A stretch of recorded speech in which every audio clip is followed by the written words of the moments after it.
Morning, good evening, or good night, wherever in the world you are.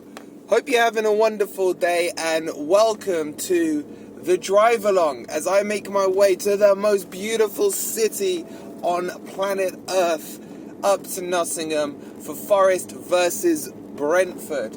And guys, I'm excited for this one. I'm also very nervous. As a lot of you well know, I'm on, I think, a 5-game losing streak watching Forest, and that extends back to pre-COVID days. And this season alone, I've gone to 2 away matches, Man City and Arsenal. And I don't need to remind you guys that I'm 0-11 on goals as well. It's the curse has got to break. I've heard of curses in my time. I think in baseball they have the curse of the Bambino.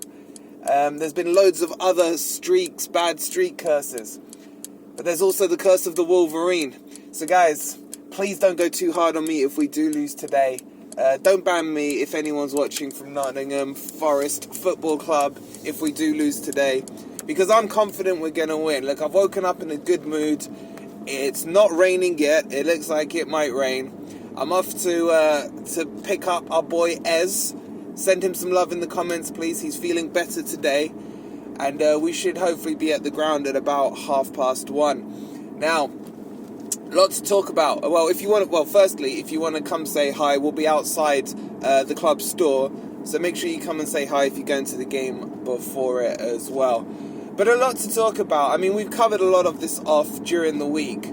But for me, it's all dependent. I still firmly believe on how Cooper sets the team up. Will he allow them to play with a bit of freedom? Or is he not confident enough yet and will stick with the low block football? Which, look, as much as I don't like it, as I've said this week, you understand it against Villa, where he had to stop the rot. Didn't like it against Wolves. You kind of got it at Brighton, but I would have done things slightly differently in terms of at least tried to attack them. But it needs to stop. You know, we did it against Liverpool and it worked because we pressed from the front. We did it against Arsenal but did not press from the front. And that for me is the difference. If he's going to play a defensive formation, the defense has to start with the attack. And they have to be willing to press or be allowed to press. And I really do think this comes from the manager rather than the players. I really do. And the instructions need to change. And against Brentford, a team that are not in form at all, a team that haven't won since the 14th of October. I think Ant said yesterday on the Forest Forum that they haven't won a single away match this season. And of course, their main man, Ivan Toney, is out.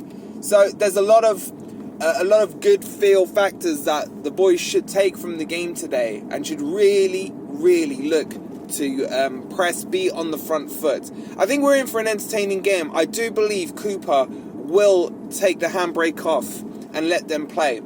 If he doesn't, then I'm not going to be very happy. You guys know me, I'll tell you exactly how I feel. On top of that, I think the main thing is going to be the team sheet at 2:00. He has to play the right formation.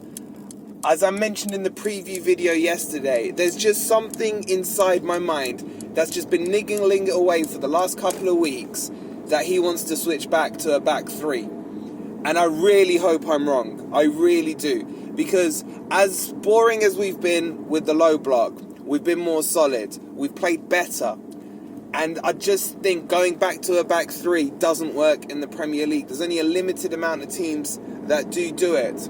And I don't want to be Forest. I don't want Forest to be one of them. Having said that, not Brighton. Who are we playing again? Brentford. Brentford are a team that do use a 3 at the back, usually away from home. But they do it quite effectively because they'll go 3-5-2 and they'll pack out the midfield with 5 players, with the wing backs and the 3 in the middle. And it becomes congested there. And that's why I worry if Cooper goes to the 3 at the back, he only tends to play with 2 midfielders. If he is going to do it, it has to be O'Brien and Mangala as the middle 2. Because they're the only ones this season in that back 3 formation that have been able to dominate a midfield against West Ham and against Spurs.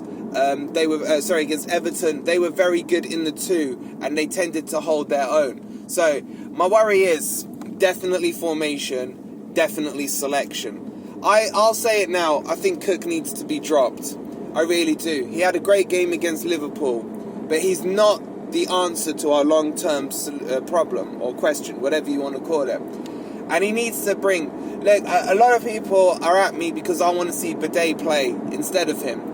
And I do think the chap needs a chance. I really do. I would have liked Biancone even in there because he can play at centre-back. But Biancone, if you're watching, get well soon, mate. Just don't let the hard times get to you. Make sure you keep a positive attitude. It's a long layout, and I wish you, and I'm sure all the other guys watching this, a speedy recovery. But I would say, look, if you're not going to agree with me on Bidet, then maybe Worrell has to start over Cook. I'm not Worrell's biggest fan. I think he has a lot of shortcomings, but Cook's got to be dropped. And I love Cook. In terms of the midfield three, I want to see that combo so badly. If he sticks with the back four, I want to see that Mangala, Freuler, O'Brien combo. No more excuses, Cooper. Mangala's is fit enough now. He's had plenty of time on the bench, plenty of cameo appearances over the last couple of weeks, and he needs to come on. And then up front, Awoni has to stay. But more importantly than anything, Dennis needs to be started in his correct position at left wing. It has to be done. And, a lot of people are saying, Nigerian connection, him and Awoni will work well together. Yeah, they probably will, but that's not the point. For me, Dennis is one of our better, more naturally gifted players, and we haven't used him or selected him at all from the start of the match in his correct position. And then if we go 4-3-3, look, Jono will be fine on the right, but I'll probably play Morgan Gibbs-White, even though I still am a firm believer that his best position is Cam. Outside of that, look, I'm looking just to enjoy this match. It's been since COVID since I've had a chance to get to the City ground, and I'm so excited to go home. I really am. And I just hope my jinx doesn't impact the game. Outside of that, guys, we've got to back the team. Whatever gets selected, whatever we agree with or disagree with, come that whistle, come the moment the players cross the white line and Mullaf Kantar blasts out in the City ground, we've got to be fully behind them. And then we can have our says and opinions after the match. That's not a problem. That's what we are allowed to do as fans. But yeah, I'm still sticking with the 3-1er. I just hope, if he doesn't go to a back three, I think he's going to take the handbrake off. And we're going to see some attacking, aggressive football. And the first 10 minutes will tell us everything we need to know about the game. Will the handbrake be released? Will we be playing high press football? Or will we retreat to the halfway line and play that low block football that I so badly detest? I'm going 3-1. I think there's going to be goals. I would love to see a 3-2 win. I know it sounds weird, but for me that would put down some ghosts of the Bournemouth match and the Fulham match. And for once it would be nice to see a 3-2 in our favour this season. But give me your score predictions down below. I'm going to end the drive along there. I was going to do a live drive along, but I just can't get it set up with the reception while driving and everything, so apologies for that. So this will have to do. Don't forget, tonight we'll be doing the player ratings once I get back home. So make sure you've got your notebooks out and are ready to rate them, because as always it will be an interactive session and live.